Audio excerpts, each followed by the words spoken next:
bisa cerita kapan mengawali jadi pelestari manuskrip ini? Awalnya saya dapat manuskrip ini tahun 2008. 2008. Iya, waktu di Solo di salah satu pedagang penjual buku bekas. Emang di Solo ada tempat untuk jualan buku-buku bekas ya? ada di daerah Geladak. Daerah Geladak. Lah itu ketika pertama kali saya lihat manuskrip. Jadi waktu kita lihat tulisan tangan, wah pastinya ini bukan seperti buku cetak kan. Itu pastinya hanya beliau buat yang bagi penulis. Iya. Itu pasti buat satu. Nggak mungkin dia buat sampai double atau apa dan nggak pernah dicetak. Iya. Kan gitu. Waktu itu kita dapat 2 manuskrip nih Gus. Satu mushaf Quran, kedua kitab hadis. Kitab hadis. Iya, sampul kulit tahun 1800-an kalau tidak salah waktu itu. Dengan kertas Eropa.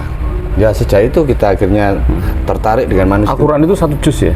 Atau ya, 30 juz itu lengkap? 30 juz. 30 juz lengkap. Iya. Akhirnya kita waktu itu sempat berburu naskah dari Gresik sampai di daerah Rembang. Itu belum lagi di sampai Jogja, sampai di Banyuwangi akhirnya keliling. Sampai di Jakarta akhirnya perkembangannya ya kemudian hari gitu kan. Akhirnya kita ada channel di daerah Bali dan Lombok. Kita juga mengakuisisi milik masyarakat lah. Jadi bukan hanya Al-Quran ya? Bukan. Tapi naskah-naskah kuno. Naskah kuno, lontar-lontar kuno yang kebanyakan kalau di daerah Lombok dan Bali itu kan lontar. Itu.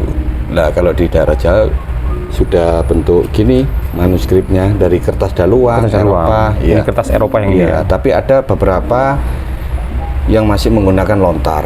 Itu kita dapat dari daerah Sumeneb sama mana itu ya? Nyebrang lagi terus. Sumeneb. Iya, lontar itu. Kalianget, pulau bukan ya? Iya, daerah situlah.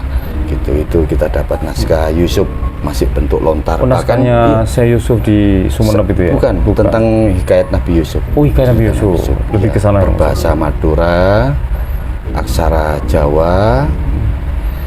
Dan itu ada salah satu lontar tersebut bentuk keropak. Nah, kalau bentuk keropak itu seperti apa? Tempatnya lontar. Tempatnya lontar. Iya, lah itu biasanya memang lontar yang spesial kalau orang dulu itu.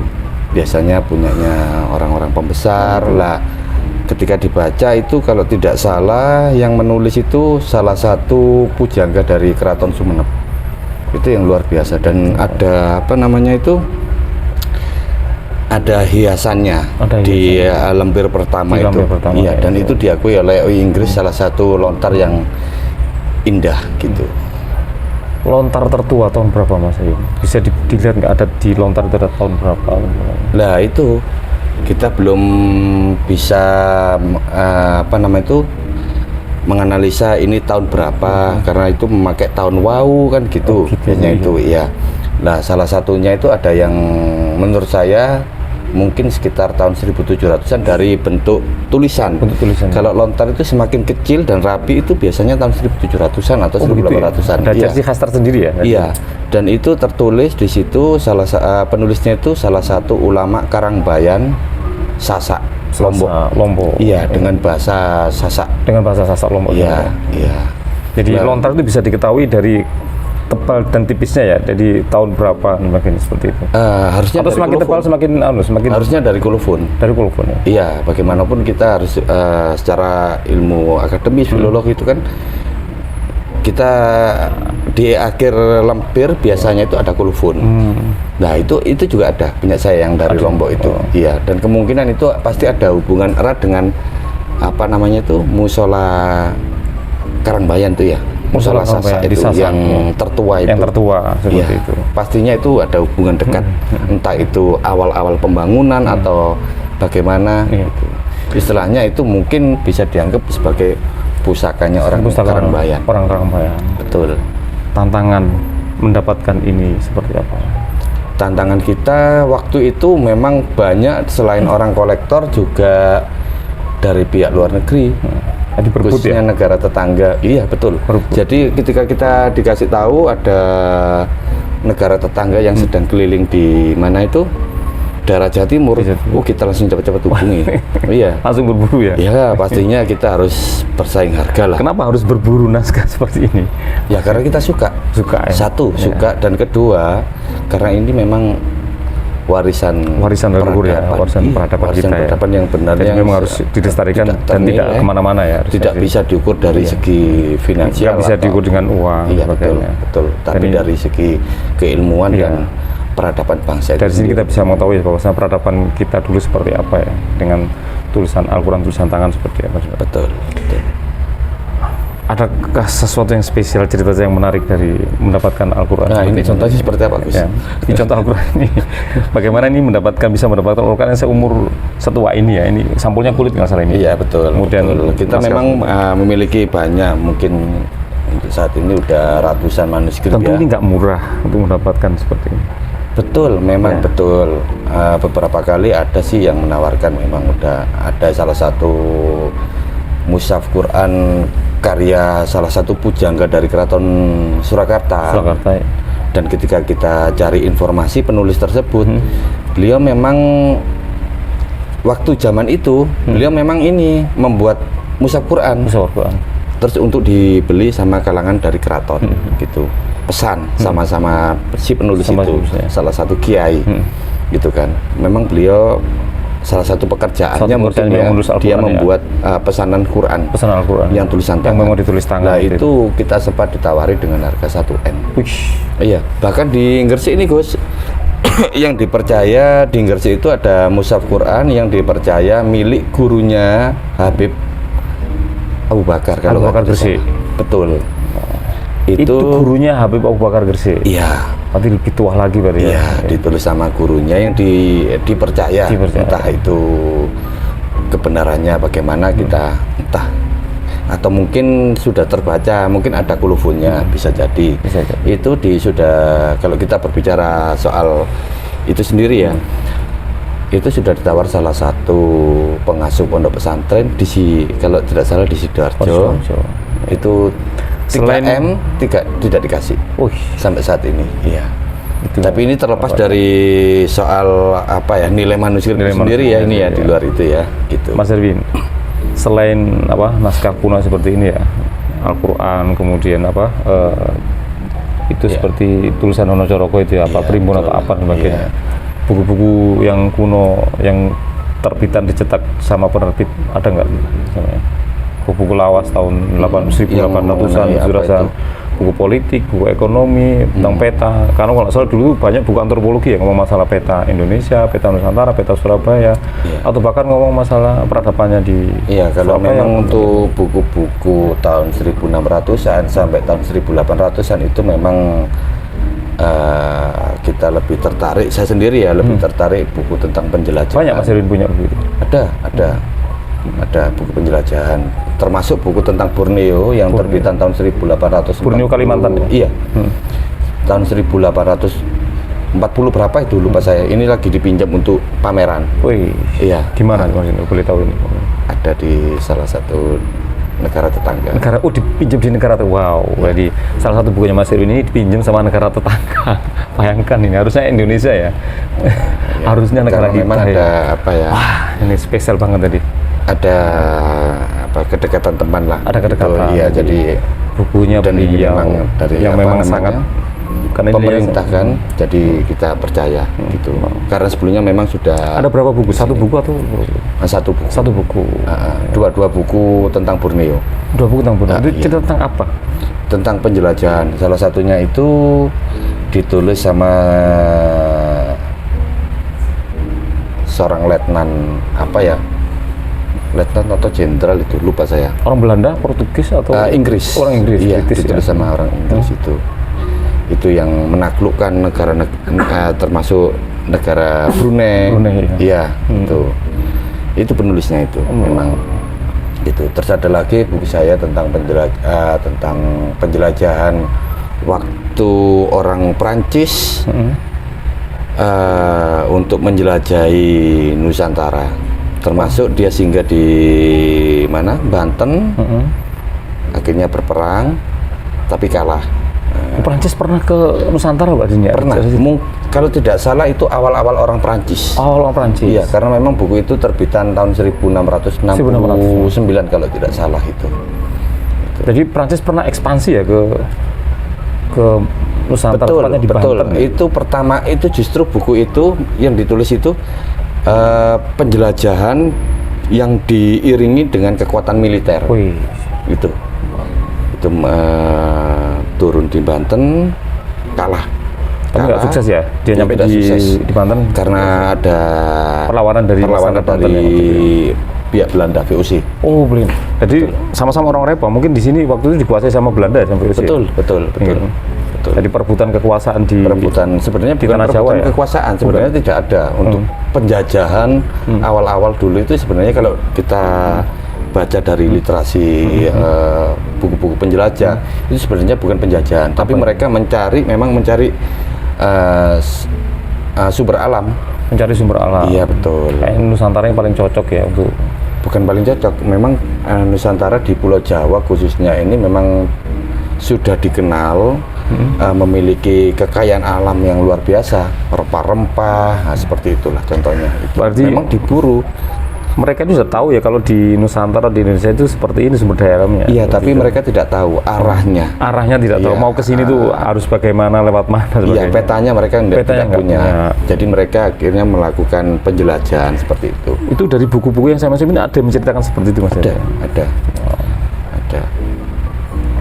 Koleksi dari mana saja buku-buku sampai ini? Selain dari negara Indonesia, apakah yang dari luar negeri? Luar negeri sampai di mana buku-buku yang sampai miliki? Singapura. Iya, kita pernah beli di Singapura. Iya. Itu buku terbit buku-buku bahasa Belanda atau luar bahasa biasa. Inggris? Itu harganya itu kalau di Singapura. Kita pernah lihat buku tentang tentang Borneo, padahal terbitan 1960-an lah. Itu harganya sudah sekitar $5.500. 5.500 berapa itu? $5.500. Ya, kemungkinan sekitar 50 juta. 10 juta. Iya. Itu yang tahun 1900-an. Bayangkan 1960-an. Bayangkan kalau yang buku yang lama aslinya ya, yang ditulis sama tangan ya, berapa nilainya nggak tahu saya. Betul. Mas Erwin bisa nggak? Ini kan merawat naskah kuno, ini kan nggak mudah ya. Iya. Jadi butuh sentuhan tertentu ya. Kemudian megang pun nggak semua orang bisa megang ya, seperti anak kecil kita buka buku, tarik ulur menutup, buka tenteng gini. Ini bagaimana cara merawatnya? Otomatis kan nggak butuh butuh tenaga banyak, butuh energi besar, kemudian butuh biaya bukan masalah energi besar, tapi kita sebenarnya yang dibutuhkan adalah umpamanya kalau seperti ini sudah dari pemiliknya, ini harusnya tidak boleh pakai selotip itu ya? Iya, ini di selotip ini? Iya, betul. Dari pemilik sebelum Mas Erwin ini ada selotipnya? Iya. Mungkin takut ini sampai hilang ya, mengerti selotip ya? Seharusnya itu justru akan merusak kertas itu sendiri. Oh, gitu. Tapi kita saya nggak berani untuk membuka, sebab kalau kita bukan ahlinya bisa hancur malahan. Oh, gitu. Harusnya ini memakai kertas Jepang. Gitu, dilampir kertas Jepang gitu ya? Iya, itu yang punya Perpustakaan Nasional. Perpustakaan Nasional. Betul. Kalau mamanya ada juga naskah-naskah saya yang rusak, itu harusnya memakai bahan kimia semprotan. Gitu. Ini Al-Quran ya, kita nggak tahu persis tahun berapa Al-Quran, tapi kalau ngeliat ininya, diperkirakan tahun berapa ini? 1800-an. Diperkirakan Al-Quran ini tahun 1800-an ya. Betul. Jadi dari kertas ya, kertas ini kertas Eropa. Kalau ini yang dari apa? Kertas ini ini dari kertas daluang. Ini mushaf Quran lengkap 30 juz. Tapi sayangnya tidak ada kolofon juga. Tidak ada kolofon. Tapi ini yang menawarkan Quran ini sebelumnya, ini dia dapat dari rumah Pak Bisma Siregar. Iya, Bisma Siregar. Kepala Hakim Agung ya. Zaman Pak Harto Orde Baru. Iya. Itu. Mas Erwin, kumpulkan naskah ini kan juga terkait sama pemerintah, kan ada Perpustakaan Nasional ya.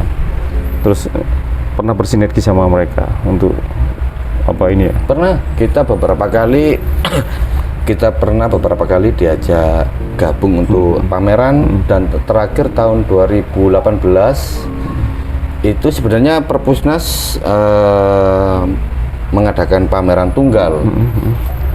Tapi kita ditawarkan oleh salah satu pejabat yang mau pensiun, memberikan akses kepada saya untuk duet pameran duet dengan akhirnya duet ya dengan Iya. Perpusnas. Iya, dan Awalnya itu Perpusnas artinya- sendiri yang mau pameran ya. Iya benar, dan itu artinya apresiasi yang Apresiasi yang luar biasa. Jadi Perpusnas terhadap kita. tidak ada yang lain kecuali ini ya. Sampai waktu ini diundang ya. Tahun berapa ini? Itu tahun 2018 Tahun 2018. terakhir Jadi kita Perpusnas pameran aja mungkin ya? duet, karena Perpusnas mungkin aja. ya mungkin Perpusnas lihat kita memang kita memiliki banyak naskah. Oke. Terus saya memang satu-satunya 2 kali pameran tunggal di luar Berarti negeri. Perpusnas sudah tahu ya kalau jenengan ini punya apa koleksi naskah-naskah kuno ya. Tahu. Di hubungannya cukup bagus sekali dengan mereka. Iya, iya. Mas Erwin, Iya. ini kan ada program, kita nggak tahu persis sih, Iya. yang lagi gencar dikerjakan, nggak tahu dari siapa dan sebagainya, digitalisasi naskah kuno. Menurut sampean seperti apa program itu? Nah itu ya sebenarnya secara pribadi sedih sekali. Memang digitalisasi itu penting, penting. Tapi harus ada pertanggungjawaban, baik itu dari fisik manuskrip itu sendiri, juga terhadap pemiliknya dong, yang sudah menyimpan selama berapa Penghargaan puluh terhadap tahun. kolektornya ya, Betul, atau bukan. pelestarinya. Iya, lebih tepat. Sebenarnya kalau Mas Erwin ini bukan kolektor ya, lebih kepada pelestari ya. Kalau kolektor mungkin koleksi beli jual beli sebagainya, tapi beliau enggak. Ini beliau lebih kepada pelestari. Bagaimana caranya mendapatkan naskah yang kuno yang bernilai itu kemudian dia simpan, bahkan ada apresiasi dari teman ya, dibaca. Iya. Kemudian teman-teman yang ingin membuat karya ilmiah bisa singgah di tempat ini. Iya, Ini kita adalah persilakan dengan gratis. kita ini sebenarnya di perpustakaan ya, di perpustakaan beliau. Tapi bukan buku-buku baru. Di belakang ini adalah buku-buku kuno. Betul. Ada naskah kuno, mau baca Al-Qur'an tadarusan pakai ini bisa di depan ini. Bisa. Tapi harus dengan ya, ekstra ekstra hati-hati. Jadi kalau buka kita nggak sempat buka ya. Kalau buka Al-Qur'an kakak buka hapir ya, serut-serut seperti ini. Dan itu tadi untuk digitalisasi itu sendiri yang terjadi faktanya yang saya lihat di yang sudah kemana-mana booming lah gitu kan, itu justru tidak ada pertanggungjawaban terhadap fisik naskah itu sendiri, dan Jadi mereka mengabaikan ya naskah ya, diambil di foto, Sekedar dijepret, foto. diambil, didokumentasi semua. Itu Iya. full mereka melakukan dokumentasi dari halaman, dari cover sampai betul. Cover. Tapi yang saya sayangkan tidak ada pertanggungjawaban terhadap naskah-naskah. Tadi. Bagaimana nasib naskah di kemudian hari? Pastinya setelah digitalisasi ya sudah selesai. berarti mereka nggak peduli ya dengan Tidak peduli. peradaban ya, dianggap sudah Tidak selesai. peduli. Kalaupun ada yang rusak, mereka nggak bertanggung jawab. Contohlah seperti ini, lubang atau Iya. apa, kan ada yang kena rayap, Iya. kan banyak juga punya saya. Tidak mereka melakukan penyemprotan dengan bahan kimia. Tapi sebenarnya Yang berisiko juga. bisa nanti itu hewan Iya. itu tadi, hewan kutu buku itu tadi bisa merusak fisik itu. Jamur, mereka Iya. cuma sekedar pakai kuas gini. Puas dan bersihin aja ya tampaknya. Iya. Jadi itu nanti di kemudian hari saya yakin naskah itu akan punah, Pasti ya. dan mereka yang harusnya bertanggung jawab. Pemerintah Indonesia atau Perpusnas punya nggak program untuk Sebenarnya melestarikan? punya ya program pemerintah negara negara ya. yang kebetulan Perpusnas diberikan amanah untuk melakukan program itu. Sebenarnya ada. Ketika digitalisasi mereka akan melakukan sekalian untuk perawatan naskah, ada multi paper, terus dikasih box, terus kertas Jepang, terus penyemprotan dengan bahan Penyemprotan kimia. dengan bahan kimia Saya itu punya itu video. biar ini awet ya seperti Iya itu ya. betul. Tidak seperti yang dilakukan, ya mohon maaf, oleh banyak Jadi ya yang terjadi Iya. di ini juga beresiko ya ketika nanti ditanyakan bukti otentik dari naskah itu ketika beredar digitalnya ya, kita nggak bisa melakukan pembuktian naskah, maka kita akan dicap sebagai penipu seperti Iya. itu ya. Ini juga beresiko ya digitalisasi ya. Fisiknya tidak ada, mana buktinya artinya mereka cuma mencatat dan sebagainya, ya. mendata penting bahwa sekali naskah ini dari sini di foto-foto sudah selesai. Benar juga. Dan tidak ada pertanggungjawaban. Itu yang kita sedihkan. Gitu. Bahkan hasil digitalisasi itu dikeluarkan dari negara itu, artinya dikirimkan ke Eropa. Mereka lebih membutuhkan isi konten dari naskah itu sebenarnya ya, ingin mengkaji naskah itu di dalam, mungkin seperti itu. Jadi di dalam itu ada apanya, mungkin lebih ke sana mungkin, sehingga mereka ngambil ilmunya. Ya, kita berbicara manuskrip berarti kita berbicara sebuah warisan intelektual. Peradaban bangsa kita. Ya, jangan-jangan seharusnya naskah ini penjajahan masih berlanjut ini. Betul. Penjajahan masih berlanjut ini. Betul, penjajahan peradaban. Jadi, dengan bahasa halus ya. Betul. Peradaban ini kayaknya ada yang masih belum diambil punya Indonesia ini. Keilmuan. Di kita masih belum. Manuskrip bagi saya adalah sumber ilmu peradaban bangsa. Benar. Manuskrip warisan intelektual peradaban bangsa, di mana warisan ini harusnya menjadi hak generasi mendatang. Tapi ketika kita berbicara bahwa file digitalisasi ini dikirimkan ke Eropa, maka kita sama aja menghilangkan hak waris bagi generasi mendatang. Sobat, sebenarnya ada sensasi sendiri ya kalau kalian datang ke sini kemudian melihat naskah seperti ini ya, kemudian menyentuh naskahnya, kemudian mencium aroma kertasnya, itu ada sensasi sendiri. Seakan-akan kita terbawa di masa yang lalu, yang lampau sekali, di mana Al-Quran ini pernah ditulis dan pertama kali dibacakan oleh nggak tahu siapa. Kalau seperti ini mungkin yang nulis ulama besar era itu, yang membacakan pertama mungkin juga ulama besar saat itu. Jadi ada sensasi tersendiri. Ya, memang untuk manuskrip Quran sendiri ada masih tradisi-tradisi yang dilakukan oleh kerajaan-kerajaan yang ada di Nusantara, seperti contohnya di Jogja, Kasunanan Surakarta, dan kerajaan di Maluku. Itu ketika memasuki bulan Ramadan, maka mushaf Quran yang kuno koleksi keraton akan dibuka dibaca dan dilakukan ritual-ritual. Di Jogja sama di Solo ada di Pakualaman, ada di Jogja Kesultanan Jogja juga ada. Kalau saya pernah lihat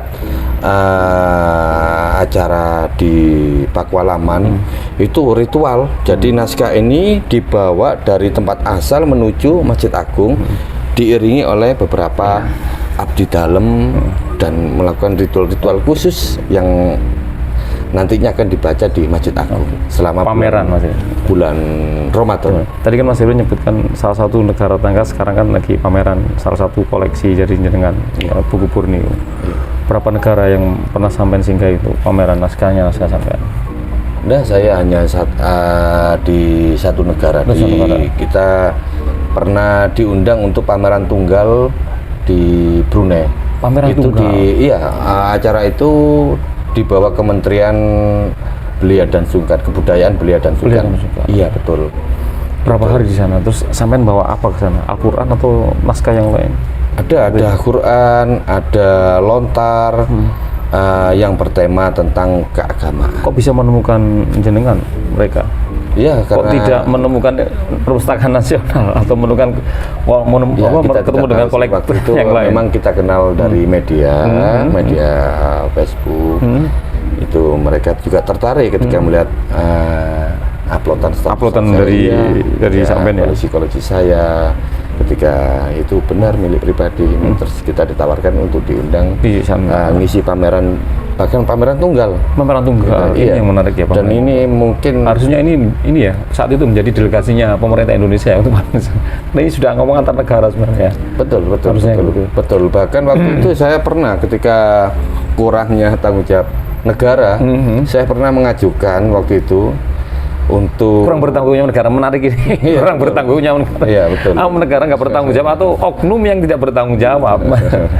Seperti apa cerita Mas Irwin? Nah, itu saya pernah sempat tahun 2016 itu mau menghibahkan koleksi-koleksi saya di semua negara di Asia Tenggara. Di semua negara di Asia Tenggara. Terus terakhirnya kita ketika kita ketemu sama pejabat kita diingatkan.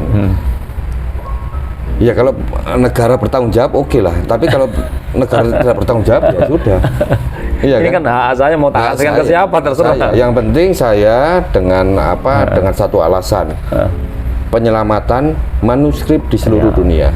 Yang penting kan Karena manuskrip itu adalah sudah ditetapkan oleh UNESCO sebagai warisan dunia juga. Warisan dunia. Iya, bahkan ini yang tahun 2017 kalau tidak salah UNESCO sudah menetapkan aroma buku sebagai warisan dunia tak benda. Gitu. Aroma buku ini sudah ditetapkan, sudah menjadi kebijakan UNESCO. Betul. Ketika kemarin kita bertanya sama pejabat, apakah UNESCO harusnya ada apresiasi untuk masyarakat yang memiliki naskah-naskah kuno seperti yang menyimpan buku-buku kuno, naskah-naskah kuno, kan itu termasuk aroma buku yang sangat khas. Kalau UNESCO sudah melakukan kajian bahwa aroma itu seperti ada yang mengatakan seperti bau coklat, ada yang mengatakan seperti kayu yang terbakar. Itu pun yang dibuat sebagai contoh itu tahun 1928, buku cetak. Buku cetak. Iya. Bagaimana dengan buku saya yang usianya ratusan tahun yang saya punya kan buku cetak yang tahun 1600-an. 1600-an ya. Berarti usianya udah berapa? Sudah berapa iya. Berapa ratus. Kalau di Jawa Timur saya belum pernah tahu siapa yang punya buku yang seperti itu. Terus dari UNESCO naskah-naskah kuno ini baunya ya sudah pasti sangat khas sekali. Sudah melebihi dari yang baunya sudah sangat aromanya betul. Umurnya sudah ratusan tahun semua. Umurnya sudah ratusan tahun. Tentu aromanya. Pejabat tersebut mengatakan, lah ya harusnya memang ada apresiasi dari UNESCO, terutama negara. Saya tertarik dengan pejabat yang mencegah sampean menghibahkan naskah atau manuskrip kunonya ke negara-negara Asia. Apa alasannya mereka kok melarang? Karena ini adalah warisan bangsa. Dan ini adalah hak para generasi muda. Tapi saya bingung juga dengan adanya utilisasi itu. Makanya ini kan akhirnya salah kaprah banyak dulu itu dari kementerian instansi mengatakan Mas Erwin harus berjiwa nasionalis, jangan sampai naskah-naskah ini ke luar negeri. Saya setuju banget. Oke, saya nggak akan keluarkan naskah-naskah saya yang saya miliki. Tapi dengan adanya digitalisasi justru ke sana dengan mudah.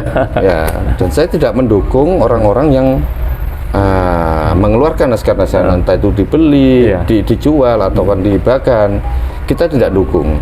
Tapi saya juga tidak ingin ada pihak-pihak yang menyudutkan bagi pemilik naskah yang menjual naskahnya ke luar negeri, sedangkan negara tidak bertanggung jawab, terutama akademis. Iya. Sedangkan sekarang yang terjadi adalah naskah-naskah itu dikeluarkan, walaupun itu dari hasil file digitalisasi. Bukankah itu malah seperti pelajaran peradaban bagi saya? Iya. Isinya di manuskrip yang dimiliki masyarakat itu seperti kita gambarkan itu kan tidak pernah dikaji. Tidak pernah dikaji. Ibaratnya itu benar-benar masih perawan kan gitu kan? Iya. Diambil isinya, dilemparkan ke sana ke luar negeri. Ini sama aja pelajaran peradaban. Sedangkan ini naskah-naskah ini yang harusnya dirawat kemudian dikaji. Iya, yang terutama adalah belum pernah dikaji. Iya. Itu kan harusnya kan hak kita, hak para generasi kita untuk mengkaji naskah dari leluhurnya. Ini adalah warisan kita dari leluhur kita yang dulunya membuat dan membuat seperti ini. Dan ini ada ilmu. Ini adalah bukti bahwasanya peradaban kita itu tinggi di era itu Ada tulisan tangan Dan tulisan tangannya sangat terapi. Artinya sudah tinggi sekali peradaban sana. Kemudian primbon itu adalah simbol dari teknologi, bukan mitos atau mungkin klinik kalau kita bisa mengkaji Mas Erwin, adakah cerita unik dari saat menemukan naskah ini? Yang paling unik menurut jenengan, yang atau tidak masuk akal atau yang aneh menemukan Al-Quran atau saat Al-Quran ini? Ada salah satu mushaf Quran juga, salah satu manuskrip Quran. Masuk dari dua ini atau yang tidak di sini? Satunya lagi. Yang satunya lagi. Seperti apa ceritanya Mas Erwin? Manuskrip sebelumnya kita memang mengadakan mengadakan ini ya, keliling ke desa-desa siapa yang memiliki manuskrip gitu kan. Waktu itu kita sampai di Surawiti, Gresik Lamongan. Gresik Lamongan. Iya betul, di situ kan naik gini. Ternyata itu kita nggak tahu tempat itu sebenarnya. Iya. Baru tahu setelah di situ. Kita debat sama orang itu, dikira kita apa namanya itu, ya hal-hal yang negatif gitu. Setelah kita berikan penjelasan, akhirnya ya itu tadi ada salah satu sesepuh di situ secara tidak sengaja apa ya mendoakan saya apa yang saya cari itu insya Allah dapat katanya. Ya. Ketika kita pulang dari situ tanpa membawa naskah ini, pulang dari situ melewati Sidayu. Dari Surawiti ya? Iya, pulang. Berarti dari Surawiti nggak dapat apa-apa ini, langsung pulang? Tidak. Lah ketika kita lewat Sedayu, tiba-tiba perasaan ini, waktu itu kan sama teman, ayo belok ini sini aja. Loh buat apa? Udah, aku kok pingin kesini. Ada feel, ada yang mendorong, ada yang menarik gitu ya? Ada yang narik ya? Iya. Harus ini. Nah kemudian kita keliling-keliling, terus saya lihat ada salah satu rumah loji. Kita singgah di situ, iya. Kita singgah, kita tanya, ternyata beneran beliau punya manuskrip itu. Ketika dilihatkan, masya Allah, bagus sekali memang. Seperti ini. Seperti jauh ini. lebih tua. Seperti ini Al-Quran jauh lebih tua dari ini. Iya, iya. Bahkan ada tulisan seperti ini, tintanya itu terbakar, sudah terbakar. Masjidnya itu udah lepas, mau lepas gitu. Ya udah lepas lah. Tapi masih komplit 30 juz gitu. Ketika kita dikasih tahu tempatnya di lemari, itu ditaruh bawah, lainnya itu di atas. Lah yang atas sampai mencapai Quran itu hancur. Iya, ada banyak Al-Quran ya. Bungkus atau apa, kitab-kitab hancur semua. Tapi itu yang buku kitab cetak. Satu-satunya yang manuskrip adalah Quran yang masih utuh. Iya, ternyata ketika kita buka masih utuh, tidak ada gigitan dari hewan dari serangga maupun yang lain ya. Itu yang aneh. Tidak ada. Padahal itu posisinya paling bawah. Harusnya paling bawah pasti sudah dipastikan hancur. Dan orang di rumah itu merelakan akuisisi dengan harga tertentu. Harga tertentu. Ya. Akhirnya ketika kita bawa, tiba-tiba ketika kita waktu itu naik motor kita, dibonceng sama kawan, kita naik, langsung seperti hening gitu. Ya sudah, saya suruh berhenti. Feel-nya langsung. Iya, ketika keluar rumah itu udah beda banget. Beda. Iya. Terus saya bilang sama kawan, sih bentar, kenapa? Nggak tahu aku. Kok aneh nih? Kayak apa ya? Sunyi sekali gitu. Kayak kita itu entah berada di mana gitu kan. Kayak sendirian atau seperti apa? Ya entah kayak kita berada di mana gitu. Itu memang terjadi sih.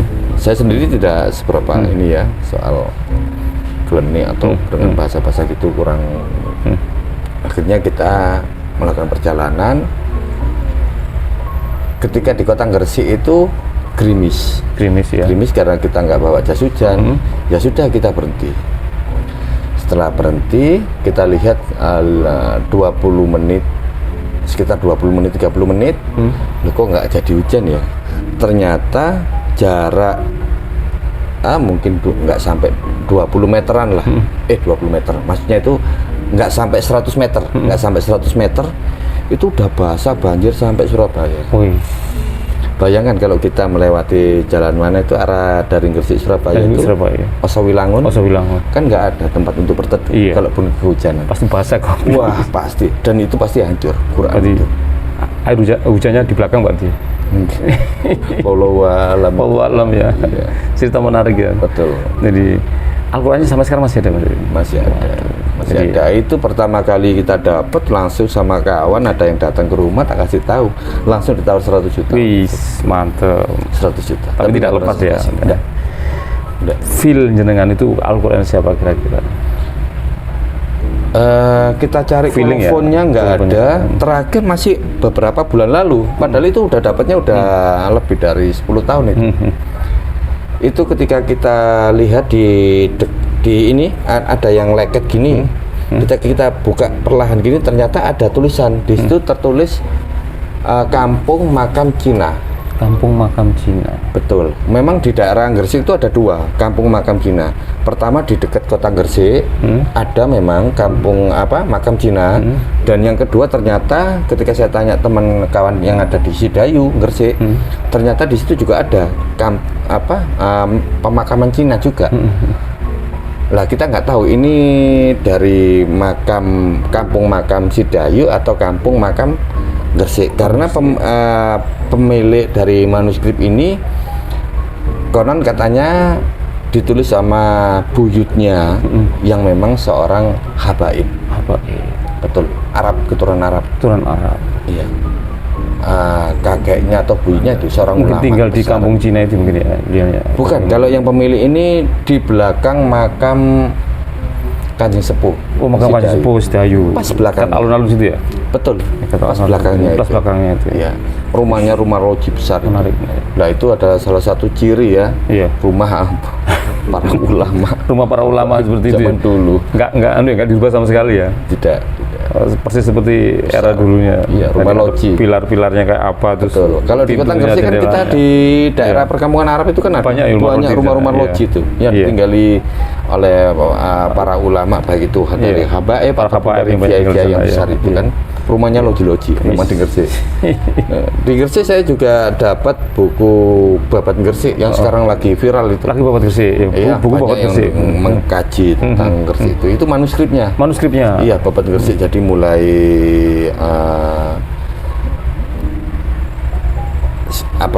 kelahirannya Sunan Giri, ya sampai keturunan-keturunannya. Iya, masa pemerintahan Sunan Prapen itu. Jadi lebih ke ini ya, historinya Gresik ya. Iya, sejarah Babat. Kalau biasanya manuskrip itu kan Babat Gresik atau Babat Sunan Giri mungkin ya, itu Babat Giri. Itu kan kalau di Gresik baru kemarin ini kan ada itu yang dari Gresik itu memang iluminasinya memang emas juga, tapi jauh lebih tua dan menurut kawan dari Kementerian Agama, khususnya dari Museum Bait Quran itu untuk sementara penjelajahan soal Giri. Jadi Giri itu ini masih belum tentu benar, masih dalam pengkajian. Dari naskah itu ya? Dari naskah itu? Entah. Itu kita nggak paham. Cuma menurut penelusuran sampai saat ini bahwa di Giri itu dulu calon mahkota, calon raja di Nusantara semuanya itu penggodokannya di Gresik. Oh, di Gresik. Lah, setiap tempat pendidikannya mereka di Gresik. Betul. Ya? Apa itu namanya itu? Apa ya? Putra Mahkota. Padepokannya untuk Putra Mahkota sebelum jadi raja itu digodok di sana ya. Iya, semacam penggodokan di Giri dan biasanya mereka akan menulis mushaf Quran. Itulah sebabnya kenapa di Gresik itu ditemukan manuskrip Quran itu banyak yang iluminasi emas dan luar biasa. Jadi yang nulis memang luar biasa ya. Jadi ini bukti yang nulis bukan orang biasa ya, bangsawan dekatnya. Karena sangat mahal sekali kan. Tinta emas itu di era dulu mahal sekali. Betul. Ada seperti ini. Kemudian warna-warni. Iya, kalau ini kan dari bahasa tinta biasa hitam itu udah kelas royal gitu kan. Kelas royal. Betul. Tidak main-main. Memang kalau kita lihat di mana itu pelelangan di Inggris, harganya luar biasa. Dari sekian banyak buku ini, Mas Erwin. Iya. Yang sekiranya bisa dibaca atau yang dengan teks Indonesia atau teks Jawa, ada yang pernah atau setiap kali dapat buku sampai baca atau bagaimana? Ya pasti saya baca. Dibaca ya? Iya. Jadi, tapi nggak semuanya juga. Nggak semuanya. Informasi terpenting tentang Indonesia apa yang pernah sampai dapatkan dari baca buku? Maksudnya dalam kategori apa? Ketika baca, ini informasi penting ini. Ya pastinya sejarah. Sejarah ya. Banyak buku-buku sejarah revolusi. Kita kan juga kita punya koleksi surat kabar kuno. Surat kabar kuno. Iya, bahkan saya ini punya surat kabar kuno yang menulis berita tentang bahkan pertama kali perang Diponegoro. Jadi perang Diponegoro pernah ditulis media waktu itu Pak Dia tahu. Betul, tahun 1825 edisi koran apa itu? Batavia Koran. Cerita tentang apa di koran itu? bukan cerita, itu berita. Berita? Iya. Apa yang diberitakan? Yang diberitakan itu salah satunya edisi bulan Agustus kalau tidak salah tanggal 5 itu memberitakan bahwa pemerintah Belanda memproklamasikan perang dengan Pangeran Diponegoro. Berarti mendeklarasikan diri melawan Diponegoro. Perang, memerangi. Dan kayak ini tuh doktrin ya kepada masyarakat Jawa mungkin ya, bahwasanya Diponegoro harus dilawan. Doktrinasinya orang Belanda mungkin waktu itu ya, mungkin atau propagandanya ya, gitu. Propaganda. Jadi untuk melemahkan. Kalau untuk tidak diberitakan ya waktu ada siapa? Diberitakan. Tokoh-tokohnya siapa yang di situ? Ada. Pangeran Mangkubumi semua disebutkan di beberapa edisi. Saya kan punya satu bundel itu. Ya. Itu menurut saya penemuan yang sangat luar biasa. Ya, dan saya juga punya buku tentang perang Diponegoro yang diterbitkan tahun 1835. Jadi 5 tahun setelah perang Diponegoro. 5 tahun, lebih otentik sebenarnya kalau sebetulnya. Sebenarnya itu adalah bentuk laporan. Bentuk laporan. Oh, laporan ya. Betul. Bentuknya seperti laporan ya, atau memang laporan ditulis laporan ya. Dicetak. Yang akhirnya dicetak pakai bahasa apa? Belanda. Bahasa Belanda. Iya, betul. Dan salah satu penulisnya itu seorang kolonel kalau tidak salah itu yang memerangi Pangeran Diponegoro. Yang terlibat dalam peperangan itu ya. Ada kok itu. Lupa saya itu. Itu. Bagus itu. Menarik menurut sebenarnya. saya penemuan yang sangat luar biasa itu. Dari koleksinya Mas Erwin ini sebenarnya menarik ya untuk dikaji. Karena perang Diponegoro adalah perang terbesar. Ini bukan sekedar koleksi seperti perhiasan emas ya, dipajang menarik ya, atau dipakai untuk fashion gaya-gayaan, tapi ini ada ilmu, ada tulisan sejarah, kisah-kisah sejarah zaman dulu atau bukti otentik sejarah seperti apa.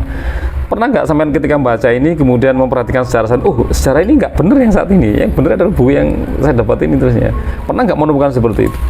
Contoh misalkan tentang perang atau tentang tokoh yang menurut buku sekarang diagung-agungkan, sebenarnya mereka nggak harusnya diagung-agungkan menurut buku-buku yang sampean koleksi ini. Sepertinya banyak mungkin ya. Penulisnya tidak menemukan data itu, bisa jadi, atau sejarah yang dibelokkan ada. Atau buku yang berkesinambungan, paham ya? Seperti ini ya, ini buku bahasa Belanda, kemudian diterjemahkan oleh tokoh masyarakat Indonesia waktu itu dalam bahasa Melayu Jawa. Ada ya buku yang? Ada. Contohnya buku ini, ya ini kebetulan. Ya. Buku ini, Emold, karya Emold tentang World Geschichte. Ini kan sejarah dunia. Sejarah dunia. Ini terbitan tahun berapa itu ya, Emold ya? Sekitar belasan, 1900 berapa ini? Ini buku tulisan Belanda ya. 14 atau berapa gitu. Emold. Sejarah dunia. Ini pernah diterjemahkan sama Agus Salim, Haji Agus Salim, tokoh nasional itu. Tokoh nasional yang katanya beliau adalah teman sejawatnya Pak Karno ya. Iya betul. Itu diterjemahkan dalam bahasa Melayu atau bahasa Indonesia tahun 30. Tahun 1930. Dalam 4 jilid. Bukunya dalam besar. 4 jilid. Buku yang setebal ini jadi 4 jilid. Betul. Atau buku ini berjilid-jilid enggak? Atau yang ini jadi 4 jilid? Ini satu ini. Ini satu. Berarti buku ini diterjemahkan sama Haji Agus Salim jadi 4 jilid. Betul, jadi 4 jilid. 1914 kan ini? Iya, 1914. Jadi buku ini pernah diterjemahkan banyak sebenarnya yang diterjemahkan oleh Agus. Ini menarik ya, ada kayak semacam sinkronisasi keotentikan ya. Jadi ini buku asli seperti ini ya, kemudian ada tokoh nasional Haji Agus Salim. Ya, itu semua orang paham seluruh Indonesia Pak Haji Agus Salim. Betul. Kemudian menerjemahkan ini buku tentang sejarah dunia ya, seperti apa sebagainya. Saya yakin buku itu banyak dipakai para pelajar di eranya beliau dulu ya untuk jadi bacaan ya. Betul. Kita belum mengupas bagaimana Al-Quran ini hadir di Mas Erwin ya, tapi kita pengen lebih dalam fisik dari Al-Quran itu. Mas Erwin bisa dibuka ya? Karena kalau saya yang membuka ini bisa salah kaprah. Ada teknik tertentu untuk membuka naskah kuno atau manuskrip kuno ini Al-Quran. Wah, Masya Allah. Jadi ada simbol ini apa ya? Pojok surat ini ya, per lembar itu ada emasnya ditulisnya. Jadi pembatas antar ayat itu dikasih simbol emas ya. Jadi misalkan ayat 1, 2, 3 mungkin itu lingkarannya dibold sama emas. Seperti seperti loh, ini sudah ada makro ya, tulisan gini ya. Keren. Ain itu satu rukuk ya. Ini bener, kalau saya lihat ini ya, ini memang benar tulisan tangan ya, karena lihat dari guratannya itu nggak sama, ada perbedaan, misalkan nulis wawu yang depan atau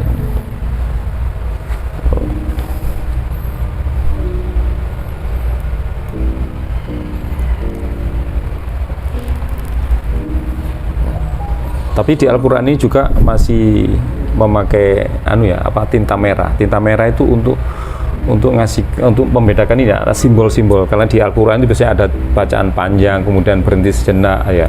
Ada simbol wakof, kemudian ada wakof lazim dan sebagainya. Itu pakai tinta merah, ikon-ikon kecilnya. Tapi untuk pembatas antar ayatnya pakai ini ya, pakai emas, tinta emas.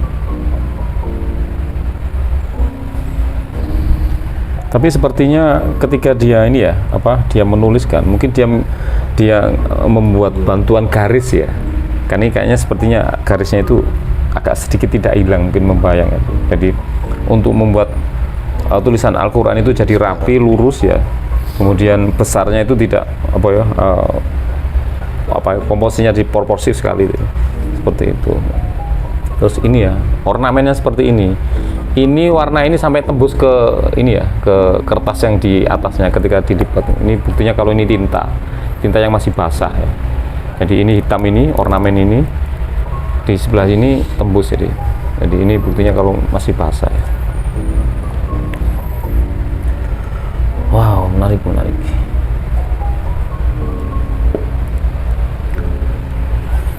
Saya mikirnya ini berapa tahun ya, mengerjakan ini berapa tahun ya. Masya Allah. Artinya orang ini yang menulis ini memang punya waktu ya, memang dia fokus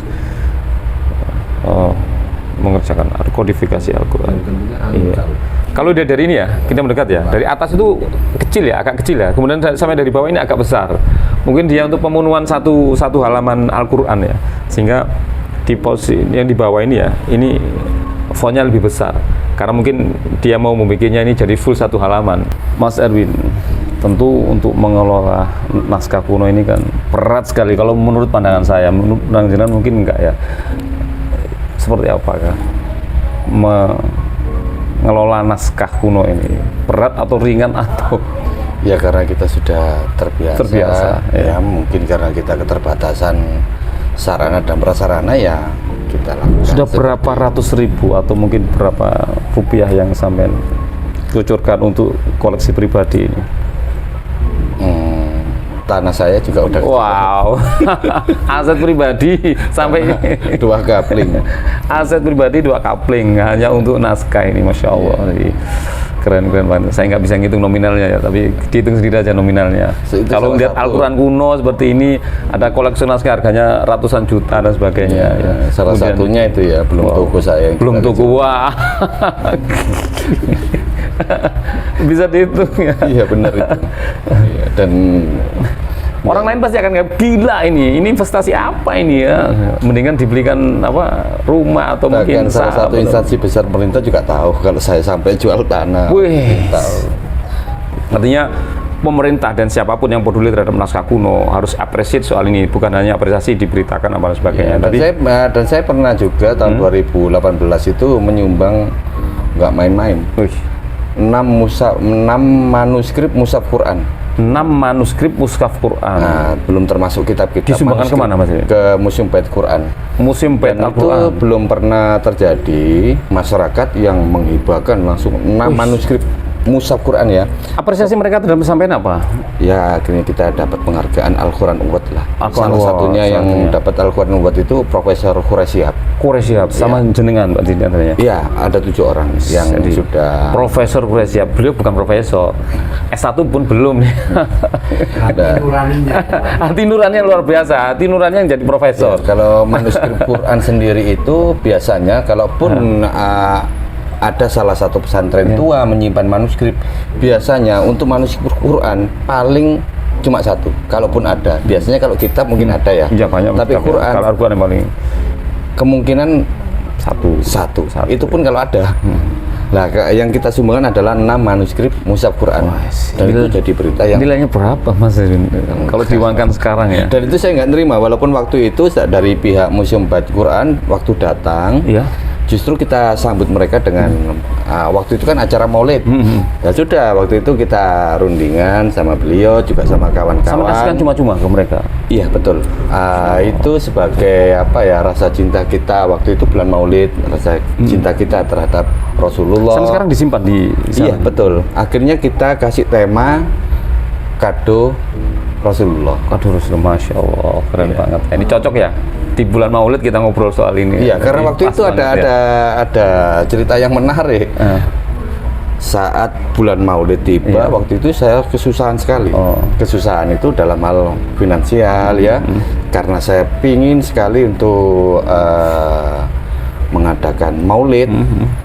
Sampai kita lihat ada WhatsApp grup bikin acara Maulid. Entah kenapa saya tuh terasa sedih sekali, sampai saya nggak mau keluar kamar waktu itu. Di kamar tuh nangis saya itu. Sampai keluarga itu bingung, anak ini kenapa, anak ini kenapa? Jawabannya cuma satu. Tahun berapa itu Mas Erwin? Tahun 2018. 2018. Iya. Bahkan dari kawan-kawan jamaah, kenapa Mas Erwin? Sampai saya katakan, mungkin Kanjeng Nabi udah nggak cinta sama aku. Loh, insya Allah kita cinta, bukan kamu, Kanjeng Nabi. Karena kita ingin sekali waktu itu ya, kita ingin sekali merayakan perayaan Maulid gitu. Lah, mau menginjak akhir bulan Maulid, sekitar tanggal 20-an, kita dapat rezeki. Karena kita dapat rezeki, itulah bentuk rasa syukur kita. Langsung saya telepon waktu itu Bait Quran, mau nggak saya sumbang mushaf Quran? Mushaf Quran. Sangat Yang apresiasi seperti mereka. ini atau yang seperti ini Mas Erwin? Model. Ada yang seperti ini. iluminasi emas, ada gambar iluminasi dengan hiasan-hiasan. Ada ukuran yang iluminasi hiasan seperti ini ya? Gambar-gambar kayak Bahkan apa? saya Jawa ada gitu. 2 mushaf Quran yang saya temukan di bak sampah Gresik, Masya Allah. di kota Gresik, di bak sampah. Di bak sampah. Iya, itu lepas dari pembakaran. Sebenarnya kan sudah mau dibakar, Iya. karena Quran itu sudah kena rayap apa, biasanya kan memang dibakar ya. Lah, kitab-kitab itu sudah dibakar, tinggal Quran itu rencananya juga mau dibakar. dibakar. Iya, untuk di itu Kok bisa kan. menemukan itu? Lah waktu itu saya di Gresik. Di Gresik, ya. Saya cari-cari, ya biasa memburu naskah Iya, gini. Lah kita dikasih tahu ada salah satu rumah loji itu sedang dibongkar. Sepertinya kalau tidak salah beliau dulu punya pesantren. Lah akhirnya saya dikasih tahu, oh mungkin coba di bak sampah. Di bak sampah, Masya Akhirnya Allah. saya lihat, saya ambil. Dan alhamdulillah sekarang ditempatkan yang lebih luar biasa. Lebih di luar biasa. Museum Bait Quran. Bait Bait Al-Quran. Quran itu adalah rumah Quran terbesar Masya Allah. di Asia Tenggara. Masya Allah. Museum Quran terbesar di Asia Tenggara. Di Asia Tenggara. Alhamdulillah sekarang ada di situ. Aman 2 di sana mushaf ya, nanti. di antara 6 mushaf. Mungkin nggak sengaja ya waktu ditaruh di bak sampah dipikir buku biasa mungkin ya, Betul, atau naskah kuno. betul. Ketika bongkar itu kan nggak apa ya. Betul, karena di situ juga ada apa, tas haji zaman dulu yang dari bahan rotan itu Iya, ya. bahan rotan ya. Itu juga. Itu Masya Allah, di spesial ya untuk Mas Erwin ya.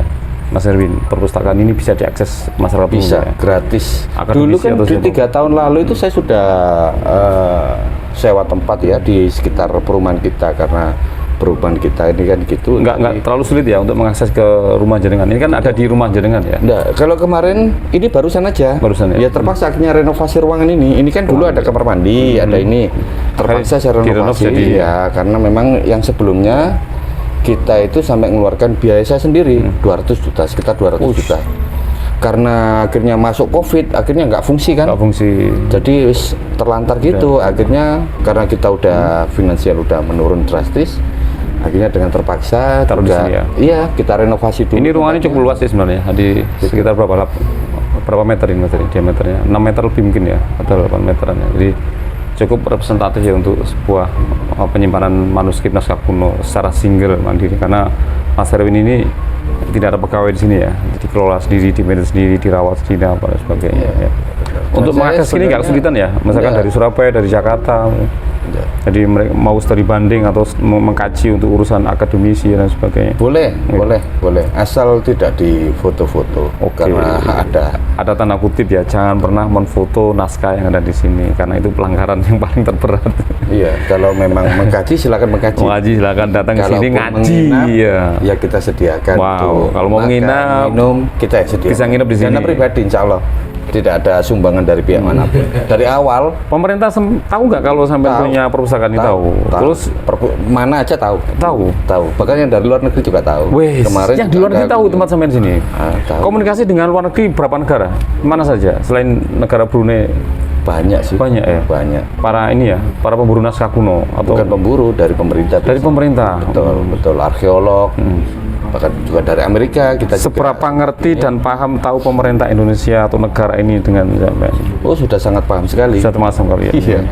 Jadi Mas Erwin ini oleh pemerintah sebenarnya sudah sangat paham. Kalau disebutkan Erwin pelestari manuskrip, Erwin naskah kuno, insya Allah orang sudah paham tadi. Jadi kita sendiri aja yang nggak paham. Kita harusnya lebih tahu ya, karena beliau ini nggak cuma di sini ya, naskahnya sekarang aja di saling ngopi. Iya, ngobrol ngopi. Taunya ada di warkop ngobrol ngopi, tapi salah satu koleksinya sekarang ini kan ada di negara tetangga lagi dipamerkan. Jadi karena di sana bukti otentik sebuah sejarah ya, tentang ngomong tentang salah satu pulau di wilayah Indonesia, Kalimantan. Judul bukunya Borneo ya, sebetulnya dibayangkan ya. Jadi ini bukan koleksi mainan ya, tapi ini benar-benar koleksi yang serius dan serius banget. Ini bukan hanya sekedar koleksi seperti perhiasan, tapi ini adalah ilmu. Karena saya saat ini juga nggak bisa untuk terbang karena belum vaksin. Wow, harusnya bisa terbang ke sana ya. Kenapa nggak vaksin? Iya, beberapa kali sudah diundang. Kan ada kebutuhan sebenarnya Bang Erwin atau Mas Erwin ini sebenarnya ada kebutuhan ya, ada kebutuhan harus ke luar negeri, harus kemana sebenarnya, karena nggak mungkin naskah itu berangkat sendiri ya, karena harus didampingi sama beliau. Dia harus bisa di Singapura juga. Ada undangan dari Singapura, nggak bisa terbang karena belum vaksin harusnya. Wow, sebenarnya spesial banget edisi hari ini ya. Kita ngomong masalah manuskrip, kolektor, tapi nggak cuma itu, tapi ada cerita-cerita menarik saat beliau menemukan hal yang spesial seperti Al-Quran dan sebagainya. Kalau yang buku-buku kayak ini kuno kan dari kerajaan, ada cerita menarik nggak dari sini? Saya akuisisi aja dari masyarakat di Semarang itu. Di Semarang? Iya. Kalau ini yang bagus ini, menurut saya, karena ini adalah milik. Bagaimanapun ini pernah dimiliki sama Pak Bisma, almarhum Pak Bisma Siregar. Ini pernah dimiliki oleh pejabat Indonesia. Iya, salah satu pejabat yang sangat terkenal waktu itu, Pak Bisma Siregar. Pejabat yang dikenal dengan kepala hakim agung yang terkenal tidak bisa disuap atau apa itu. Iya. Kok bisa sampai mendapatkan itu? Kok sama beliau tidak dikasihkan aja ke Korpus Nasional? Beliau sudah meninggal. Dan tidak ada yang merawat buku-bukunya. Dan di antara buku-bukunya ditemukan mushaf ini sama salah satu orang. Kata penutup Mas Erwin, sebelum kita akhiri, apa pesan sampean kepada masyarakat Indonesia atau yang punya buku koleksi atau sama pemerintah? Monggo disampaikan di depan kamera langsung. Saran, kesan, pesan yang harus saran, kesan. Ya, warisan manuskrip itu warisan intelektual peradaban bangsa, dan yang yang punya hak waris adalah generasi bangsa. Sepatutnya manuskrip itu untuk generasi bangsa, bukan justru untuk dikeluarkan dari negara kita, karena itu sesuai dengan amanah Undang-Undang 43 tahun 2007, dan Undang-Undang 43 tahun 2007 itu sendiri justru mengamanahkan untuk membawa pulang kembali naskah-naskah kita yang ada di Belanda dan Inggris. Nah, di Belanda sendiri luar biasa banyaknya, sekitar 28.000 manuskrip. Dan itu manuskrip yang luar biasa. Juga yang di Inggris ketika penyerbuan keraton Jogja oleh tentara Inggris itu dirampok habis-habisan. Belum lagi lontar-lontar kuno yang ada di waktu itu perpustakaan Istana Cakra Negara itu diserbu sama orang Belanda dengan dalih penyelamatan sama oleh Profesor Brandens. Itu mereka beralasan untuk menyelamatkan lontar-lontar tersebut. dibawa ke Belanda. Nah sekarang negara kita aman, jadi mereka harus wajib dong untuk kembalikan lagi lontar-lontar naskah kuno yang katanya untuk penyelamatan harus kembalikan ke sini. Iya, karena itu adalah hak bangsa Indonesia, hak rakyat Indonesia, hak generasi masyarakat Indonesia. Dan itu adalah sebuah peradaban. Sebuah peradaban. Iya, peradaban. Undang-undang yang melindungi naskah kuno atau manuskrip ada Mas? Ada Undang-Undang 43 tahun 2000. Undang-Undang 43 nomor Undang-Undang nomor 43 tahun 2007. Perpustakaan Nasional. Oke, terima kasih banyak ngobrol hari ini tentang naskah kuno manuskrip, tentang perjalanan Mas Erwin yang sangat mencintai warisan leluhur. Alumni Unta Club, terima kasih banyak. Ausi, ketemu lagi dengan kita di segmen-segmen berikutnya. Wassalamualaikum warahmatullahi wabarakatuh.